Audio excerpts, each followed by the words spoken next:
It's a difficult time for us in Israel now. Obviously, from the looks of most people in the room, you kind of follow the news. And you know that maybe today in Israel that Hamas has extended its range of rockets. It's hit well north of Tel Aviv, and currently about 6 million Israelis have been placed in the range of these rockets.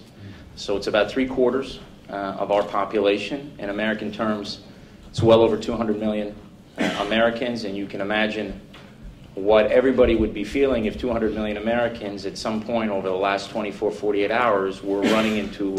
As somebody who was born and raised in this country, it's not hard for me to imagine what the American people would expect of a government if 200 million people had to go into a shelter. What you would expect of your government, what you would expect of your military to do, which is to do everything to end the rocket fire against you. And that's exactly what Israel is doing right now. We're taking the action we need to take in order to end the rocket fire. We've had 250 rockets fired at Israel in the last 2 days alone, and we don't know what will happen today or tomorrow. Hamas has a considerable arsenal. Some of it has been smuggled in. Some of those long-range rockets that they fired in the last couple of days are rockets that were smuggled in. You remember that ship that we interdicted a few months ago in the Red Sea that were carrying 40 long-range rockets, where one of those types of rockets was actually fired yesterday at Israel. But in addition to the rockets that are being smuggled in, and the smuggling route went from Iran to Sudan up through the Sinai and into Gaza, in addition to that, Hamas has developed a domestic manufacturing capability for rockets, for these long-range rockets. And part of Israel's military operation is to not only go after the missile batteries, but to go after these factories that are essentially making these weapons. And including, of course, those terrorists who were firing them at us. And it's very hard to do that because we are dealing with an enemy who not only has no respect for our civilians, and they deliberately fired these rockets and hoping really to just kill as many Israeli civilians as possible, they have no respect for their own civilians. And so they place these missile batteries and missile manufacturing facilities, they place them next to schools, next to hospitals, next to mosques. I mean, I don't know, or when you'll have to say how many war crimes Hamas breaks when it does that. Maybe, I don't know if it's 2 or 3 or 4. It would be interesting to get a debate exactly how many they're breaking for 7. 7, okay. And this is the enemy that we're fighting in Israel. And we do it in the most, in a way, frankly, that I don't believe any military in the history of the world has ever done. Israel should always be judged not by some standard of perfection, but how other countries faced with similar threats have acted. And I ask everybody here, it doesn't matter to me where you are on the ideological spectrum, what your political views are, what do you think America would do faced with such a threat? What action would America take? Just remember that as you're seeing events unfold in Israel in the next couple of days. Our military goes to such unbelievable lengths to keep Palestinian civilians out of harm's way. Now, I knew that before I became a senior advisor to the Prime Minister. I read about that before, and I would hear the arguments that were made, and you'd see evidence of that. You'd see evidence of the flyers, of the phone calls, of the text messages that are sent, of sometimes missiles that the warhead is sort of taken off or changed so that it hits the top of a house as a warning so that people know they can get out of the house. I knew all of that before. But until I was in the war room 18 months ago with the Prime Minister of Israel, I did not know the lengths that Israel goes to keep Palestinian civilians out of harm's way.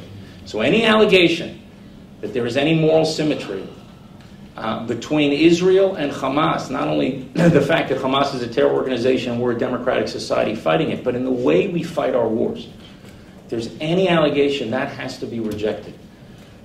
Because it would actually amaze you. It would probably even amaze Irwin. If you actually were in a war room and you would see how much international law plays a role in the decision-making and specific decisions of this attack against this particular target, and what our military, the equivalent of your JAG, what we do in Israel in order to make sure that we are abiding by international law and international norms. And I do not believe any country has fought wars the way that Israel, with the restraint that Israel has fought, and the efforts that it has made to keep Palestinian civilians out of harm's way. And I'm telling you as somebody who knows exactly what he says and how operations were not done because there were civilians. And sometimes you see that, visual of a video where a house is being hit.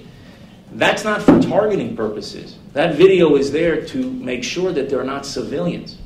And sometimes when a civilian, a little boy or something, I've seen this happen. And 18 months ago when we had a long-range rocket that was supposed to be targeted, and there was a child who was playing nearby, an innocent civilian. And they abandoned the operation because there was the innocent civilian. So we do everything to keep civilians out of harm's way. Unfortunately, because of the enemy we face, we're not perfect.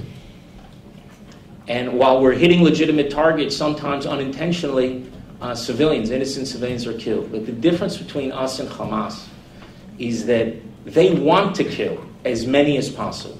The more people who are killed by Hamas action, the more they think that action is a success. When a single innocent civilian is killed, Israel considers it a failure. And the more innocent civilians are killed, the greater the failure. But I've heard now, I've been doing some interviews the last couple of days. I'll probably be doing a lot more in the days ahead. Someone asked me just recently, well, there's an asymmetry because, you have the Iron Dome, you have bomb shelters, and they are where they are. And it's, what does the world expect Israel to do exactly? To not defend itself? To allow rockets to fall on its territories? We have to defend ourselves. It's the responsibility of the Prime Minister.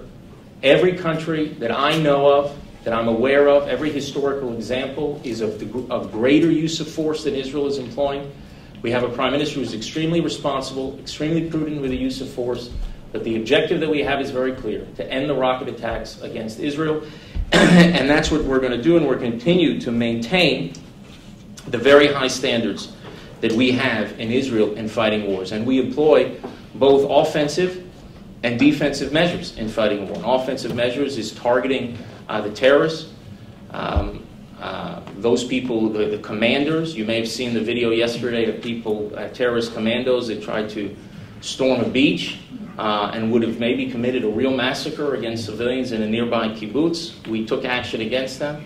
We take action against the missile batteries. We take action against these missile manufacturing capabilities. Those are all offensive actions. We also have defensive actions. We have civilian defense, which is people going and paying attention to our home front command and listening to it because it saves a lot of lives. In the last conflict, pillar of defense, unfortunately, at one point, an Israeli civilian, did not listen to the Israeli home front command and went to see the rockets. And because they were looking, the rockets, they were killed by shrapnel. So Israelis are pretty disciplined at doing what they have to do to abide by the instructions of our home front command. Very disciplined, and I have to say, enormously patient. Enormously patient in allowing Israel to do what it needs to do in order to bring this to a successful conclusion. And of course, the most important defensive measure that we have right now, which we had in Pillar Defense, we didn't have in Caslet, but we have today, is Iron Dome. And this is the place to thank the American Congress for the tremendous support, also for the White House, for the support that they have given to Iron Dome over the years. It has saved an enormous number of lives. And it's been a huge investment in peace also, because if we don't have Iron Dome, then it means that Israel has to take action as missiles are landing in these built-up areas, and many more people would die. We'll have to take much tougher action and much faster than would otherwise be the case. And the faster you have to move sometimes, that's when you get into a situation where maybe more innocents will be killed than if you do something that is much more calibrated and can do it the time and pace where you think is necessary for your military to achieve an objective. Because if one of those rockets hits a school bus or hits an area where there's 40 or 50 people, we had a spokesman, the embassy spokesman in Israel went back for what we call the Chufshat Moledet. This is the vacation in the homeland, it's called. And he went there a week ago with his son for his bar mitzvah. He was celebrating with his son's bar mitzvah in the southern part of Israel, and he had all those guests there. And I think after the main course, they heard the sirens and they had to disperse it, and that was the end of that celebration, and Israelis have spent the last few days in these shelters. But Iron Dome gives people an enormous amount of confidence, and it helps also strengthen the resolve of the Israeli people, because they know when these rockets are coming that the Iron Dome is actually knocking many of them down. It's an enormously effective device. I remember a year and a half ago, right after the war, people were questioning whether Iron Dome works. I read a couple of articles about that it was some sort of spin. Well, let me tell you, when you're in the war room with the Israeli Prime Minister and Israel's Chief of Staff walks in, and the Prime Minister asks him, how many rockets were fired at Israel yesterday? How many did we engage with Iron Dome? Because as you know, Iron Dome doesn't engage everything. If it's not going to hit a built-up area where civilians are, then we don't actually fire the interceptor to meet it. So he asked him how many were fired, how many did we engage, how many did we hit? When the Israeli Prime Minister asked that to the Chief of Staff of Israel's army, that's what I call the no-spin zone. And I can assure you that Iron Dome works, and it works brilliantly. And right now it's protecting a lot of lives. So we are grateful for the support we've had in order to have this Iron Dome, and we have to employ these offensive and defensive measures in order to bring this, as I said, to the end of the rocket attacks against Israel, and that could happen immediately. All that has to happen is Hamas has to stop firing at Israel. The Prime Minister of the last few days, in fact, in face of enormous pressures within Israel, said that if Hamas will stop firing, he said quiet will be met with quiet. And he did that for a day, he did it for another day, and Israel got 40 rockets and 50 rockets and 100 rockets. And eventually, the Prime Minister has to do what he has to do in order to protect the country, and that authorize an expansion of Israel's military activities, and that's where we're in now as we speak. Now, when I first learned about this from Richard, about this conference, I thought it was very important for me to come here, and part of the reason I thought it was important is not just because it's a critical issue for Israel and the security fences save lives, is because what I've seen happen with the security fence recently has been what my Prime Minister, those of you who've read his books or seen his interviews over the years, calls the reversal of causality, where the results of aggression against Israel are turned into the causes of aggression against Israel. And this has a very, very long pedigree. It goes back really to the founding of the state, where the argument became soon after Israel's founding that the reason why the Arab states who were at war with Israel at the time were fighting Israel was because of the refugees. Now, of course, everybody knows the refugees came as a result of the refusal, or people should know, I should say, of the refusal of basically both the Palestinian Arab leadership and the wider Arab leadership to accept a solution which everyone hails as the solution today of 2 states for 2 peoples. That was the UN resolution in 1947. It was a Jewish state. People didn't have qualms about saying it then. A Jewish state and an Arab state. And it was the rejection of that resolution that led to the refugee issue, the Palestinian refugee problem. And by the way, there wasn't just a Palestinian refugee problem. It was also a Jewish refugee problem of equal size. But the Jews on a tiny strip of land with very little resources essentially doubled the size of their population in short order in a couple of years. You look, I know a big debate now today is immigration and how you deal with it. Israel doubled the size of its population in 2 years in order to absorb these Jewish communities that were ancient communities who were living in Iraq, in places in North Africa, in Yemen, so many places around the Arab world. They were thrown out. Some of them had to pack a suitcase after living there in a land for 2,500 years. Being very prominent members of those societies basically left to Israel with a suitcase, and Israel absorbed them. But you had another refugee issue, I should say, that was started at that time because of the Arab aggression. But pretty soon, people forget history. A sense of history goes all the way back to breakfast. You forget what the issues are. And now you have refugees, and because the Palestinian refugees have been kept in camps for now 4, and maybe going on for some of them a 5th generation, to continuing with these camps and to use basically them as a political pawn in a struggle against Israel rather than absorbing them and say, this is why we're fighting Israel. No, they were fighting Israel before there was a single refugee, and had they not fought Israel, had they accepted a solution of 2 states for 2 peoples, there would not be a single Palestinian refugee today. That was the first example of this reversal of causality. The second one, of course, is in 1967, where there are many people today who think that the reason why there's a fight against Israel is because of what they call the occupation of these territories. I saw the Palestinian representative did media the other day. I don't know if anyone you caught it on CNN, and they announced him. He was the official representative of the PLO here, and he reminded the viewers that, just remember that all of this is about the occupation. Now, he's a representative of an organization that was established 3 years before the occupation he's talking about. PLO was established in 1964, but people forget that, again, because the sense of history is not breakfast, okay? It's last night. It's 2 nights ago. But what happened is, territories that were used to attack Israel, and Israel came in possession of those territories because of the attacks in 1967, were then turned into the cause of supposed Palestinian, this grievance against Israel. Why are the Palestinians fighting? Why did they say? To end the occupation, as they said. If you drill down on some of them, and very rarely does a reporter actually do that. Which occupation are you talking about? Talking about Tel Aviv, or are you talking about the West Bank? They don't really ask that question. But leaving that issue aside, what they'll say is the reason why we're fighting Israel is because Israel, we are, in their view, occupied, and it's because of this occupation we're fighting Israel. But wait a second. You want to go back to the June 4th, 1967 borders? Well, those were not borders of peace. They weren't even borders. They were armistice lines from 1949 where the tanks stopped rolling. You want to go back to those borders? But you fought Israel from those borders. You waged a war against Israel. You tried to strangle the Jewish state, the pre-1967 Jewish state. Now, I know many people here know this history, but it's important. You got to repeat it over and over again because people forget and people don't know. And the truth is that Israel would not be in any of those territories if it were not for Arab aggression. So again, the results of Arab aggression, if I could have some water, the results of Arab aggression is turned into the cause of Arab aggression. That's the second time that happened. Now, there have been many other times that that's happened, but I'll take a third time. And that's the fence.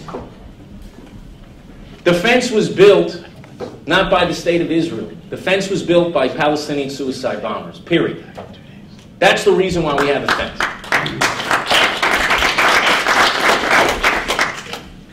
We had to take action to protect our civilian population. You had a situation where people could get up in the morning, could strap a suicide vest, and to walk right into Israel, walk from Kalkilia into Kfar Saba, to walk onto a bus, to walk into a restaurant, pretty much unimpeded, and to blow themselves up.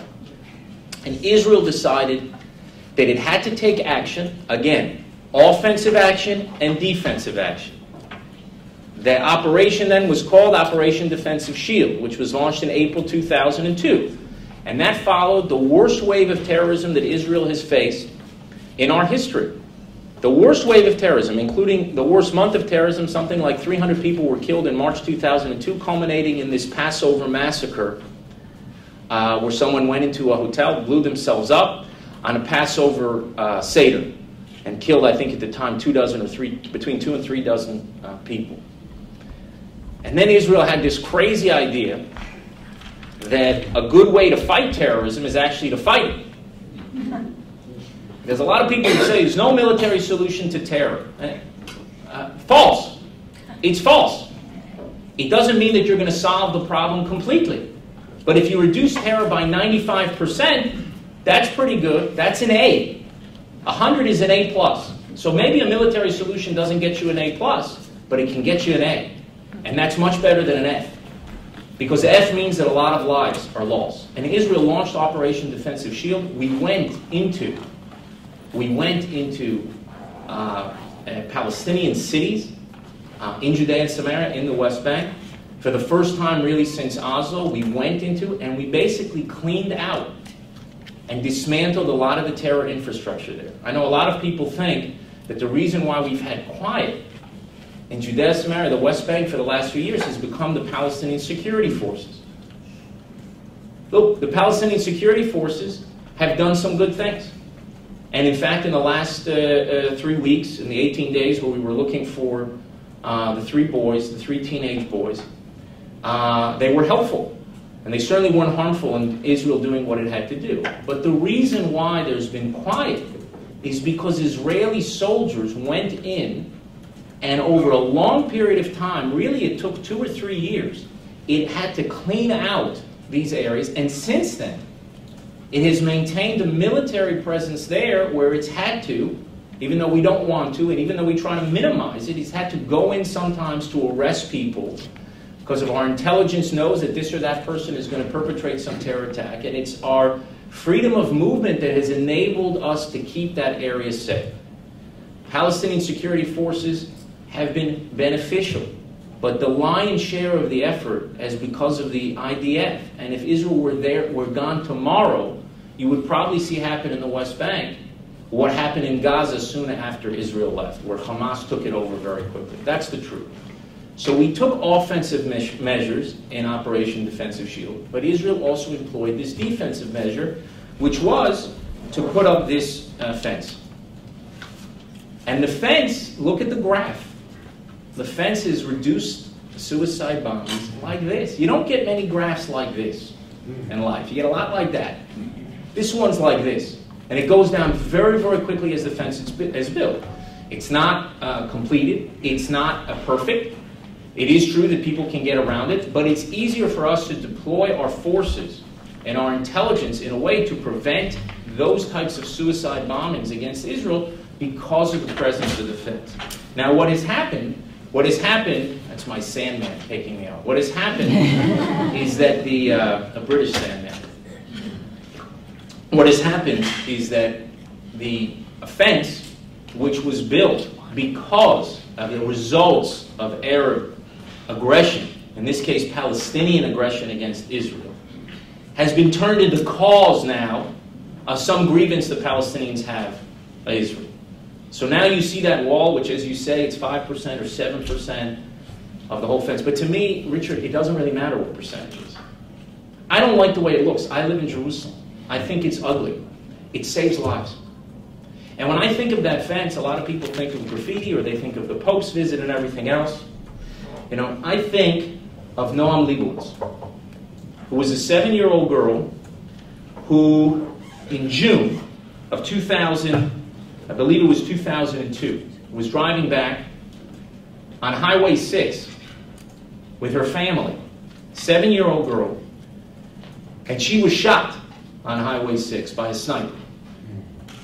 Today, there is a wall on that road. So I'm not going to apologize for Israel putting up a wall to prevent snipers from killing children riding in cars. So when I see that fence, I'm not going to think about quote-unquote apartheid. I'm going to think about, or the wall, I'm going to think about what Israel needs to do in order to protect its population. And I can only say, ladies and gentlemen, that, look, it's said that good fences make good neighbors.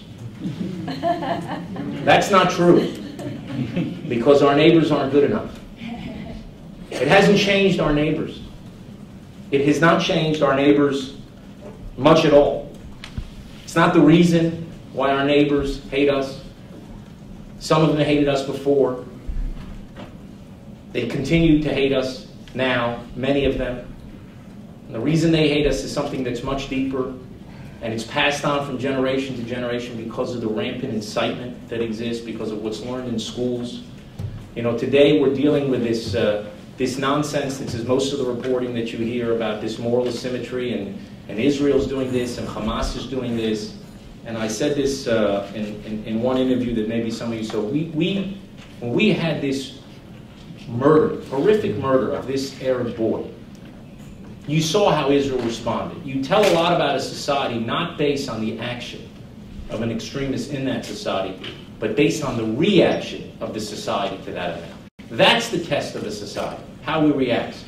And everybody in Israel, 99.999% of our population reacted the same way, probably the way that many people here reacted, which was embarrassment, disgust. That some Jew could perpetrate this crime.